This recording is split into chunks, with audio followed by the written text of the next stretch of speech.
Good morning everyone मु लिपुन आपण मानक लिपुन ओडिया टीवी चैनल को बहुत बहुत स्वागत करुच्ची। आज हूँ डिसेम्बर मास 21 तारीख मंगलवार। तो आज सकाल कौन टॉप न्यूजेस रही चलतु देखी नवा। ता पूर्व समस्त चैनल को सब्सक्राइब करी पाखर ऑल बेल आइकन को दबाई दिंतु कारण जहाँ भी लेटेस्ट इनफॉरमेशन रहा आपण मैंने सर्वप्रथमे देखिपारे। तो समस्त गोटे छोटिया अनुरोध समस्त भिडियोटी निहाती शेष पर्यटन देखिए कारण संपूर्ण इनफॉरमेशन आपण मैंने पाइपारे।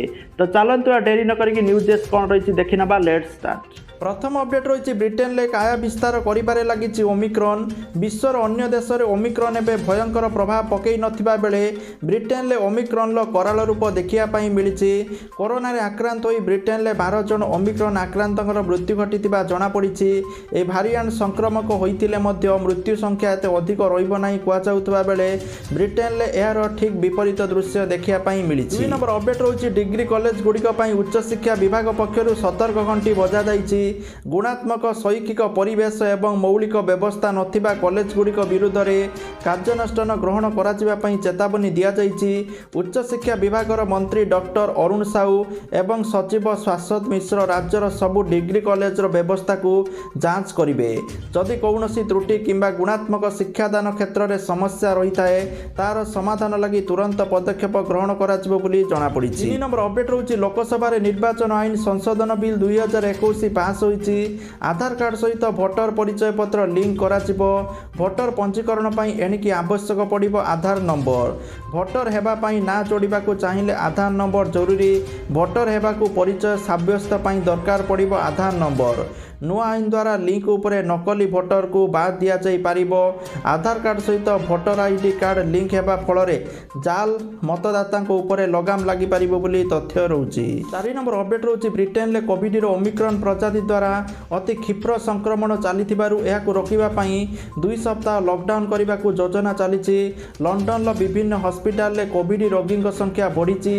दैनिक संक्रमण एबे 90,000 उपरे रहिबा सहित मोट अमेरिकन संक्रमितों संख्या 30,000 अतिक्रम कर सारी सरकार कठोर कटकणा प्रस्तुत होउचंती। 5 नंबर अपडेट रही राज्यर शीतर प्रकोप आहुरी वृद्धि पाइब। 2 दिन मध्य तापमात्रा ह्रास होगाकू बेले राज्य में आसंता 4 ରୁ 5 दिन मध्य स्वाभाविक ठारू तापमात्रा 3 ରୁ 4 डिग्री तले रहिब। फल वर्तमान तुलन में शीतर प्रकोप वृद्धि पाइब। शीतर प्रकोप वृद्धि नहीं पाणीपाग विभाग पक्षर 14टी जिला को येलो वार्निंग जारी करा जाइछि। जिला गुड़िक होछि सुंदरगढ़, झारसुगुड़ा, बरगढ़, केन्दुझर, मयूरभंज, बालेश्वर, सोनपुर, बौद्ध, कंधमाल, भद्रक, अनुगुल, ढेंकानाल, देवगढ़, संबलपुर जिला येलो वार्निंग जारी करा जाइछि। कंधमालर दारिंगबाड़ी एवं राज्यर सबुठारु ठंडा सहर पलटिथिबा सूचना रही। 6 नंबर अपडेट रही लॉकडाउन समय वैधता शेष हो जाइथिबा विभिन्न वर्गर यात्री मासिक एवं त्रैमासिक सीजन टिकेट गुड़िकर वैधता वृद्धि करने रेल मंत्रालय अनुमति देइछि। एहाकू दृष्टि रखी तालाबंद समय शेष होइथिबा सीजन वैधता को पूर्वतट रेलपथ डिसेम्बर मास 10 तारीख ठारू लागू करिछि जहाँकि यात्री मानकर तालाबंद समय यात्रा करि पारि नथिबा अवशिष्ट दिन गुड़ी को वृद्धि करा जाइछि। 7 नंबर अपडेट रही बैंक ऑफ बड़ौदा रे रिलेशनशिप मैनेजर पदवी पर विज्ञप्ति प्रकाश पाइछि। बैंक विज्ञप्ति अनुसार 52टी पदवी रे योग्य प्रार्थी माने आवेदन करिपारिबे। तेबे आवेदन पई बैंक अधिकारी ऑफिशियल वेबसाइट रही bankofbaroda.in को साइट को जाइए ऑनलाइन माध्यम आवेदन करिपारिबे। आवेदन करिबार तारीख 8 डिसेम्बर आरंभ होई डिसेम्बर मास 28 तारीख पर्यंत रहिबो बोली तथ्य रहउछि। 8 नंबर अपडेट रही डाक्टर सुमित एवं तपस्विनी मध्य लगी रही विवाद थमिबार ना नेउ नहीं। सुमित को घर सामने तीव्र उत्तेजना प्रकाश पाइछि। तांको घरर ग्रिल भांगी शताधिक महिला घरे पशिचंती। उत्त्यक्त महिला को पुलिस बुझाइबा चेष्टा करुवा बेले मानिबाकू नाराज उत्त्यक्त महिला माने। गुरुत्वपूर्ण कथा हेउछि एबे एसडीजेएम कोर्ट मामलार शुणाणी करी पुणी सुमित एवं तपस्विनी को आउरी 7 दिन भड़ा घर एकाठी रहिबा निर्देश देइचंती। तपस्विनी को समस्त दायित्व नेबाकू डाक्टर सुमित को कहिचंती कोर्ट। तो पूर्वर सुमित को वकिल 15 दिनिया पिटिशन को ଖାରଜ କଲେ ଏସଡିଜିଏମ୍ କୋର୍ଟ। ଜିଲ୍ଲା କୋର୍ଟରେ ମଧ୍ୟ ସୁମିତଙ୍କ ଓକିଲ ପୂର୍ବରୁ ଏକ ପିଟିସନ୍ ଦାଖଲ କରିଛନ୍ତି। ସେଥିରେ ସେ ଏସଡିଜିଏମ୍ଙ୍କ କୋର୍ଟଙ୍କ ପୂର୍ବ ରାୟକୁ ଚ୍ୟାଲେଞ୍ଜ କରିଛନ୍ତି। ଆସନ୍ତା ଡିସେମ୍ବର ମାସ 27 ତାରିଖରେ ଏହାର ରାୟ ପ୍ରକାଶ ପାଇବ। ସେ ଯାଏଁ ଡାକ୍ତର ସୁମିତ ଏବଂ ତପସ୍ୱିନୀ ଭଡ଼ା ଘରେ ରହିବେ ବୋଲି ତଥ୍ୟ ରହୁଛି। 9 ନମ୍ବର ଅପଡେଟ୍ ରହୁଛି ଚାକିରିଆଙ୍କ ପାଇଁ ବଡ଼ ଖବର। ଏଣିକି ଆପଣମାନେ ସପ୍ତାହକୁ ମାତ୍ର 4 ଦିନ କରିବେ କାମ, ବାକି 3 ଦିନ ଛୁଟି ପାଇବେ। କେନ୍ଦ୍ର ସରକାର ଆସନ୍ତା ବର୍ଷ 4 ଶ୍ରମ ଆଇନ ଲାଗୁ କରିବା ପାଇଁ ଯାଉଛନ୍ତି, ଯାହାଦ୍ୱାରା ଆପଣମାନେ ଏହାର ସିଧାସଳଖ ଲାଭ ପାଇବେ। ଯଦି ଏହି ନିୟମ ଲାଗୁ ହେବ ତେବେ ସିଧାସଳଖ ଭାବେ ସରକାରୀ ଏବଂ ବେସରକାରୀ କର୍ମଚାରୀମାନେ ଏହାର ଲାଭ ପାଇପାରିବେ। 10 ନମ୍ବର ଅପଡେଟ୍ ରହୁଛି ପିଏମ୍ ଆବାସ ଯୋଜନା ନେଇ ଗତକାଲି ବିଜୁ ଜନତା ଦଳର ସାଂସଦମାନେ କେନ୍ଦ୍ର ଗ୍ରାମୀଣ ବିକାଶ ମନ୍ତ୍ରୀ ଗିରିରାଜ ସିଂଙ୍କୁ ଭେଟିଛନ୍ତି। ନୂଆଦିଲ୍ଲୀର କୃଷି ଭବନଠାରେ କେନ୍ଦ୍ରମନ୍ତ୍ରୀଙ୍କ ସହିତ ଏକ ଘଣ୍ଟିଆ ବୈଠକ କରିଥିଲେ ବିଜେଡି ସାଂସଦମାନେ। ଗିରିରାଜଙ୍କ ସହିତ ପ୍ରଧାନମନ୍ତ୍ରୀ ଆବାସ ଯୋଜନାରେ ଓଡ଼ିଶାକୁ ଘର ଯୋଗାଇ ଦେବା ସମ୍ପର୍କରେ ଆଲୋଚନା କରିଥିଲେ ସାଂସଦମାନେ ବୋଲି ତଥ୍ୟ ରହୁଛି। 11 ନମ୍ବର ଅପଡେଟ୍ ରହୁଛି ଦକ୍ଷିଣ ଆଫ୍ରିକାରେ ଓମିକ୍ରନ୍ କାୟା ବିସ୍ତାର କରୁଥିବାରୁ ସ୍ଥାନୀୟ ସରକାର ଏବଂ କ୍ରିକେଟ ବୋର୍ଡ ସତର୍କତାମୂଳକ ପଦକ୍ଷେପ ଗ୍ରହଣ କରିଛନ୍ତି। ଭାରତ ଏବଂ ଦକ୍ଷିଣ ଆଫ୍ରିକା ମଧ୍ୟରେ ଏଠାରେ 26 ଡିସେମ୍ବରରୁ ଖେଳାଯିବାକୁ ଥିବା ପ୍ରଥମ କ୍ରିକେଟ ଟେଷ୍ଟ ବିନା ଦର୍ଶକରେ ଖେଳାଯିବ। ଷ୍ଟାଡିୟମ ଆଇସୋଲେସନ୍ ଏବଂ ପଦାଧିକାରୀ ଉପସ୍ଥିତ ରହିବେ ବୋଲି ସୂଚନା ରହୁଛି। 12 ନମ୍ବର ଅପଡେଟ୍ ରହୁଛି ରବିବାର 4 ଓମିକ୍ରନ୍ ଚିହ୍ନଟ ହେବା ପରେ ଡିସେମ୍ବର ମାସ 31 ତାରିଖ ପର୍ଯ୍ୟନ୍ତ ନାଇଟ୍ କର୍ଫ୍ୟୁ ଅବଧି ବଢ଼ାଇଲେ ଗୁଜରାଟ ସରକାର। ରାତି 1ଟାରୁ ଭୋର ସକାଳ ଯାଏଁ କର୍ଫ୍ୟୁ ଲାଗୁ ହୋଇଛି। ଦେଶରେ ଏବେ ମୋଟ ଓମିକ୍ରନ୍ଙ୍କ ସଂକ୍ରମିତଙ୍କ ସଂଖ୍ୟା 161ରେ ପହଞ୍ଚିଛି। ବିଦେଶରେ ଭୂତାଣୁ ସଂକ୍ରମଣ ବଢ଼ୁଥିବାରୁ ସାରା ଦେଶ ଏବେ ସତର୍କ ହୋଇଛି। 13 ନମ୍ବର ଅପଡେଟ୍ ରହୁଛି ଓମିକ୍ରନ୍ ଭୟରେ ଗତକାଲି ଭାରତୀୟ ସେୟାର ବଜାର ଦୋହଲି ଯାଇଛି। ଗୋଟିଏ ଦିନରେ 7 ଲକ୍ଷ କୋଟି ଟଙ୍କା ହରାଇଛନ୍ତି ନିବେଶକାରୀ। ସେନ୍ସେକ୍ସ 1190 ପଏଣ୍ଟ ତଳକୁ ଖସିଯାଇଛି। ନିଫ୍ଟିରେ ମଧ୍ୟ 371 ପଏଣ୍ଟ ହ୍ରାସ ହୋଇଛି। ବଢ଼ୁଛି ଓମିକ୍ରନ୍, ଖସିଲା ସେୟାର ବଜାର। 2 ଦିନରେ ନିବେଶକମାନେ ହରାଇଲେ ପ୍ରାୟ 11 ଲକ୍ଷ କୋଟି ଟଙ୍କା, ଯାହାକି ବହୁତ କ୍ଷତି ହୋଇଥିବା ଦେଖିବା ପାଇଁ ମିଳିଛି। 14 ନମ୍ବର ଅପଡେଟ୍ ରହୁଛି ଦେଶରେ ଓମିକ୍ରନ୍ ସଂକ୍ରମଣ ବୃଦ୍ଧିକୁ ଦୃଷ୍ଟିରେ ରଖି ଦିଲ୍ଲୀ ସରକାର ନେଇଛନ୍ତି ଏକାଧିକ ଗୁରୁତ୍ୱପୂର୍ଣ୍ଣ ନିଷ୍ପତ୍ତି। ଏଣିକି ଯେଉଁମାନେ କରୋନା ପଜିଟିଭ୍ ଜଣାପଡ଼ିବେ ସେମାନଙ୍କର ସ୍ୱାବ୍ ଜିନୋମ୍ ସିକ୍ୱେନ୍ସି ଟେଷ୍ଟିଂ ପାଇଁ ପଠାଯିବ। ଏଥିସହିତ ବୁଷ୍ଟର ଡୋଜ୍ ଦେବାକୁ କେନ୍ଦ୍ର ସରକାରଙ୍କ ଆଗରେ ଦାବି ରଖିଛନ୍ତି ଦିଲ୍ଲୀ ମୁଖ୍ୟମନ୍ତ୍ରୀ ଅରବିନ୍ଦ କେଜରିୱାଲ। ଏହା ବ୍ୟତୀତ ଆଉ ଏକ ବଡ଼ ଘୋଷଣା କରିଛନ୍ତି କେଜରିୱାଲ। କରୋନା ସମୟରେ ମିଳୁଥିବା ମାଗଣା ରାସନକୁ ଆହୁରି 6 ମାସ ଯାଏଁ ଲୋକଙ୍କୁ ଦିଆଯିବ ବୋଲି ଦିଲ୍ଲୀ କ୍ୟାବିନେଟ୍ରେ ନିଷ୍ପତ୍ତି ନିଆଯାଇଥିବା ବୋଲି ମୁଖ୍ୟମନ୍ତ୍ରୀ ସୂଚନା ଦେଇଛନ୍ତି, ଯାହାଫଳରେ ଦିଲ୍ଲୀରେ ଆହୁରି 6 ମାସ ପର୍ଯ୍ୟନ୍ତ ଲୋକଙ୍କୁ ମାଗଣା ରାସନ ମିଳିବ। କିନ୍ତୁ ଓଡ଼ିଶା ପାଇଁ ଆହୁରି ଏକ୍ସଟେଣ୍ଡ ହୋଇନଥିବା ସୂଚନା ରହିଛି। ଓଡ଼ିଶା ପାଇଁ ମାର୍ଚ୍ଚ ମାସ ପର୍ଯ୍ୟନ୍ତ ମିଳିବ, ତାପରେ ମିଳିବ କି ନାହିଁ ସୂଚନା ରହିନି, କିନ୍ତୁ ଦିଲ୍ଲୀରେ ଆହୁରି 6 ମାସ ବୃଦ୍ଧି କରାଯାଇଛି ବୋଲି ତଥ୍ୟ ରହୁଛି। 15 ନମ୍ବର ଅପଡେଟ୍ ରହୁଛି ରାଜ୍ୟରେ ନିଯୁକ୍ତି ପାଇବେ 185 ପୋଲିସ ଡ୍ରାଇଭର। ଏଥିପାଇଁ ମଞ୍ଜୁରୀ ପ୍ରଦାନ କରିଛନ୍ତି police DG Abhay. IG Jatindra କୋୟଲଙ୍କ ଅଧ୍ୟକ୍ଷତାରେ ହୋଇଥିବା ଚୟନ ପ୍ରକ୍ରିୟା ଶାରୀରିକ ଏବଂ ଡ୍ରାଇଭିଂ ଟେଷ୍ଟ ସହିତ ଲିଖିତ ପରୀକ୍ଷା ମଧ୍ୟ କରାଯାଇଥିଲା। ଚୟନ କରାଯାଇଥିବା ଡ୍ରାଇଭରଙ୍କ ଲିଷ୍ଟ odishapolice.gov.in ରେ ଉପଲବ୍ଧ ବୋଲି ସୂଚନା ରହୁଛି। 16 ନମ୍ବର ଅପଡେଟ୍ ରହୁଛି ପୁରୀର ବହୁ ପ୍ରତୀକ୍ଷିତ ସିଦ୍ଧ ମହାବୀର ରେଳ ଓଭରବ୍ରିଜ୍ ଜମି ଅଧିଗ୍ରହଣ ପାଇଁ ବ୍ୟବସାୟୀ ଏବଂ କ୍ଷତିଗ୍ରସ୍ତଙ୍କୁ ପ୍ରଶାସନ ପକ୍ଷରୁ ନୋଟିସ୍ ଜାରି କରାଯାଇଛି। କ୍ଷତିପୂରଣ ସହାୟତା ପାଇବା ପାଇଁ ସେମାନଙ୍କୁ ଆବଶ୍ୟକ କାଗଜପତ୍ର ଦାଖଲ କରିବା ପାଇଁ କୁହାଯାଇଛି। କିନ୍ତୁ ପ୍ରଶାସନ ପକ୍ଷରୁ ଧାର୍ଯ୍ୟ କ୍ଷତିପୂରଣ ସହାୟତା ନେଇ ଅସନ୍ତୋଷ ବ୍ୟକ୍ତ କରିଛନ୍ତି ବ୍ୟବସାୟୀମାନେ। ବ୍ୟବସାୟୀଙ୍କୁ ଥଇଥାନ କରିବା, ମାର୍କେଟ କମ୍ପ୍ଲେକ୍ସ ନିର୍ମାଣ, ଥଇଥାନ ନ ହେବା ଯାଏଁ ଶ୍ରୀମନ୍ଦିର ଚତୁଃପାର୍ଶ୍ୱ ଭଳି ପ୍ୟାକେଜ ପ୍ରଦାନ କରିବା ପାଇଁ ଦାବି କରିଛନ୍ତି ବ୍ୟବସାୟୀଗଣ। 17 ନମ୍ବର ଅପଡେଟ୍ ରହୁଛି ମୋଦି ସରକାର ପୁଣି 23.59 କୋଟି ଲୋକଙ୍କ ଖାତାରେ ପଇସା ଦେଇଛନ୍ତି। ଇପିଏଫ୍ ଏପର୍ଯ୍ୟନ୍ତ 23.59 କୋଟି ଲୋକଙ୍କ ଖାତାରେ ପଇସା ଟ୍ରାନ୍ସଫର କରିସାରିଛନ୍ତି।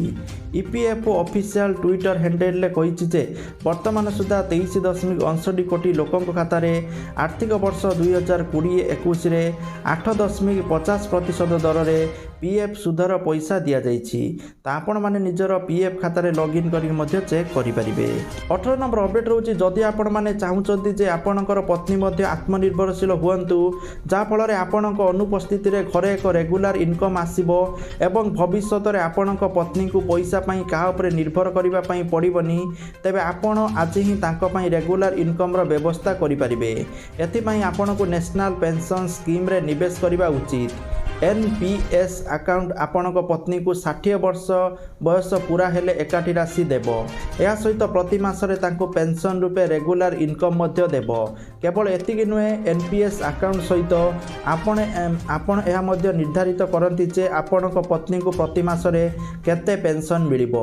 यह सहित आपण पत्नी को 60 वर्ष बयस पर पैसा पाई कहा पर निर्भर करिया पई पड़िबोनी। तो जदि आपण माने एनपीएस रे अकाउंट खोलुचंती ताले आपण माने जो हिसाब रो पैसा रखिबे से हिसाब रे पेंशन पाई परिबे बोली तथ्य रहउची। 19 नंबर अपडेट रहउची महिला मानकु रोजगारक्षम करिबा लक्ष्य रे नयागढ़ जिलापाल एक गुरुत्वपूर्ण पदक्षेप ग्रहण करिसंती। महिला मानकु पोशाक सिलाई करिबा को स्वतंत्र शिक्षा प्रदान करा जाउची। शिक्षा पाइबा परे सेमानकु बैंक ऋण जोगाई दिया जिवो। सही अर्थ रे सेमाने सिलाई मेसिन पकाई पोशाक तैयारी करि परिबे एवं ताकु बाहर बिक्री करी निजे रोजगारक्षम होई परिबे। तबे एमानकटारु जिल्लार प्रत्येक विद्यालयर छात्र छात्री पई पोशाक किना जिवो। एठारे ट्रेनिंग पाइबार व्यवस्था करा जाइछि। महिला माने बिना खर्च रे जाकि सिलाई ट्रेनिंग पाइबे परे सेमाने रोजगारक्षम होई परिबे बोली तथ्य रहउछि। 20 नंबर अपडेट रहउछि झारसुगुड़ा जिल्ला रे आरंभ हैला धान किना। कटनी चटनी नकरी धान किनिबाकू चाषींकर दाबी।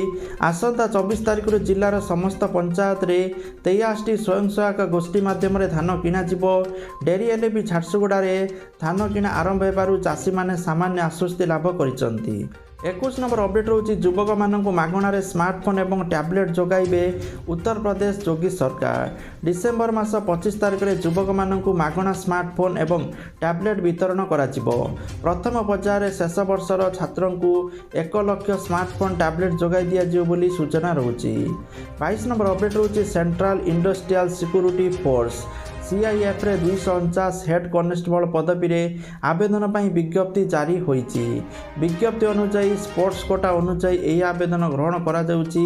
आशायी प्रार्थी को आवेदन करिबा पई 31 मार्च 2021 पर्यंत समय दिया जाइची। जो माने द्वादश पास करचंती से माने आवेदन करि परिबे। 23 नंबर अपडेट रहउची आपन को मिलु नाही कि एलपीजी सब्सिडी। जदि हां तेबे आज ही आपणांतु एमिति उपाय जहा द्वारा आपन को अकाउंट को पुणी आसीबो सब्सिडी टंका। जदि आपणकर सब्सिडी बंद हो जाइछि ऑनलाइन मात्र किछि मिनिट रे त्रुटि सुधारी हेबो। जदि आपणकर एलपीजी अकाउंट सहित आधार लिंक नथिबो किंबा आपणकर वार्षिक आय 10 लाख रु अधिक रहिथिबो ताले आपणको सब्सिडी राशि मिलिबोनी। तो जदि आपणकर वार्षिक आय 10 लाख रु कम अछि आउ आपणकर आधार लिंक होई नाही ताले जल्दी जल्दी आपणकर एलपीजी अकाउंट सहित आधार लिंक करंतु जा फल आपणको सब्सिडी मिली परिबो। 24 नंबर अपडेट रहउछि खाइबा ऑर्डर उपरे लागू हेबो टिकस। जनवरी मास 1 रु महंगा हेबो कि online food order. Zomato Swiggy परी संस्था उपरे आगामी दिन में 5% अतिरिक्त टिकस लागू करा जिवो बोली तथ्य रहउछि। 25 नंबर अपडेट रहउछि सुनादर को नेकी ओडिशा राजधानी भुवनेश्वर आज 22 कार्ड सुना मूल्य 10 ग्राम प्रति 45,700 टका थिबा बेले 24 कार्ड सुना मूल्य 10 ग्राम प्रति 50,050 टका थिबा रेकर्ड करा जाइछि। 26 नंबर अपडेट रहउछि मुख्यमंत्री श्री नवीन पटनायक गतकाली स्थानीय बिजू पटनायक अंतर्जातीय विमान बंदर ठारे मुख्यमंत्री वायु स्वास्थ्य सेवा नाम एक नूतन योजनार शुभारंभ करिसंती। एही योजना रे गतकाली मालकानगिरी एक डाक्तरी दल को नहीं प्रथम विमान उड़ान आरंभ होईछि। एही योजना रे आदिवासी बहुबहुल 4टी जिला मालकानगिरी नवरंगपुर नुआपड़ा कलाहांडी जिला जनसाधारण उत्कृष्ट स्वास्थ्य सेवा पाई परिबे।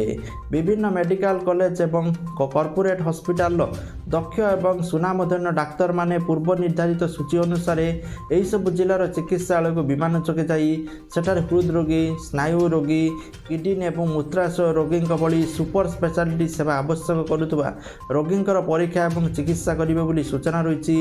एथिपाई समस्त खर्च बहन करेंगे सरकार। 27 नंबर अपडेट होची जदि आपण माने जियो सिम व्यवहार करूचंती ताले आपण पई गोटे बहुत बड़ खुशी खबर कारण जियो सबुठारु तार सस्ता प्लान लॉन्च करिछि जार दाम रही 91 टंका कि प्रति मास पर्यंत आपण माने सबु नंबर को अनलिमिटेड कॉलिंग करि परिबे। ता सहित आपण को एठी प्रतिदिन 100 MB रो डाटा मिलिबो। ओके ता सहित 50 SMS मध्य आपको मिलियो बोली तथ्य रहउछि आ 200 MB रो अतिरिक्त डाटा सुविधा मिलिबो। तो जो माने जियो व्यवहार करूचंती जो माने को इंटरनेट कम दरकार खाली कथा हेबे से माने 91 प्लान को रिचार्ज करि परिबे बोली सूचना रहिछि। तो जहा कि आजिकर टॉप न्यूज थिला ता सहित जो माने निज मोबाइल माध्यम रे पैसा रोजगार करिया पई चाहुचंती सबुठार बहुत बड़े एप्लिकेशन रहिछि ग्रो एप्लिकेशन जार लिंक वीडियो डिस्क्रिप्शन रे अछि समस्त डाउनलोड करंतु। एटी साइन अप 100 टंका प्रति 100 टंका जाको बैंक ट्रांसफर करियबो। थैंक यू जय जगन्नाथ।